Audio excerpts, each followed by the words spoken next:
Friends చూస్తున్నారు కదా, మనం చికెన్ పచ్చడికి కావాల్సిన వస్తువులు ఏమేమి కావాలో చెప్తున్నాను, ఒకసారి చూడండి. మార్కెట్ నుంచి ఒక ½ కేజీ బోన్లెస్ చికెన్ కొట్టించుకొని వచ్చాను. తర్వాత ఏంటి, అల్లం వెల్లుల్లి పేస్టు, కారం, ఉప్పు, ధనియాల పొడి,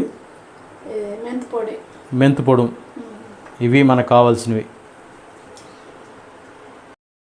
ఫ్రెండ్స్ చూసారు కదా, మనం ఇందాక పిండాం కదా, మళ్ళీ చూడండి వాటర్ ఎలా వచ్చేసినాయో. వేడైన తర్వాత ఆ వాటర్ మొత్తం మనం బయటికి వంచేసేయాలి. ఆ వాటర్ మొత్తం మనకి ఇనికిపోవాలి, దాంట్లోనే ఆవిరైపోతాయి. ఆవిరయ్యేదాకా ఉంచాలి కొద్దిగా. ఇదంతా కొద్దిగా లేటు ప్రాసెస్, సింపుల్గా గబగబా కాదు. పచ్చడి కదా, కొంచెం జాగ్రత్తగా, కొంచెం లేట్ అయినా జాగ్రత్తగా చేయాలి. ఎందుకంటే మనకి నిల్వ ఉండాలి కాబట్టి పచ్చడి, కాబట్టి డ్రై అయ్యేదాకా ఉంచుదాం.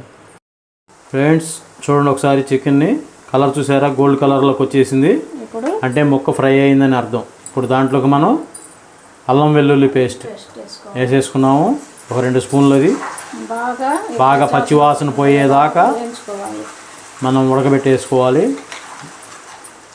నూనెలో వేయించుకోవాలి. తర్వాత దాంట్లో లైట్గా పసుపు వేసుకోవాలి. ముక్కల్లో మనం ఆల్రెడీ అంతకుముందు ఫస్ట్లో వేసుకున్నాం కాబట్టి కొంచెం లైట్గా వేసుకోవాలి. ఇవన్నీ పచ్చి వాసన పోయేదాకా అదిపుకోవాలి.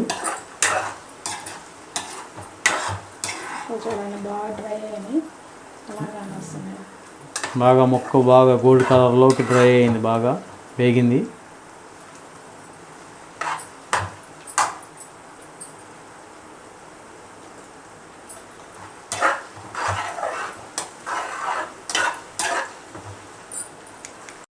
ఫ్రెండ్స్ కనిపిస్తుంది కదా,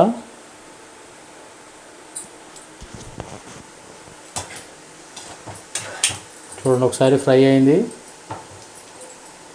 అల్లం వెల్లుల్లి పేస్ట్ అన్నీ ఉడికినాయి. ఇప్పుడు దాంట్లోకి మనం ఉప్పు ఎంత వేసుకోవాలి, 2 స్పూన్లు.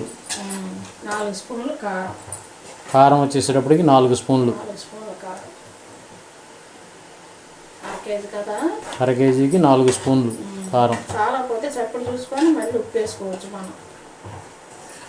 కారం ఎక్కువ తినేవాళ్ళు అయితే కొంచెం ఎక్కువ వేసుకోవాలి, లేకపోతే అవసరం లేదు.